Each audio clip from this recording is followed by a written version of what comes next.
Hi guys, in this video I will show you how to create a table in Google Sheets. In order to do this, you first need to launch your Google Sheets and then you just have to select that particular spreadsheet in which you want to insert the table.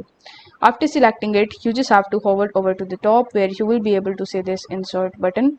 So you need to click on insert and here you will be able to see the tables option.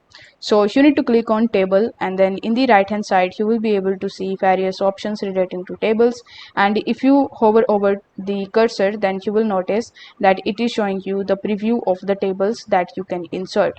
So in order to insert it, you just have to click on the button that says insert, and then you will notice that now that particular table is now inserted in your Google Sheets.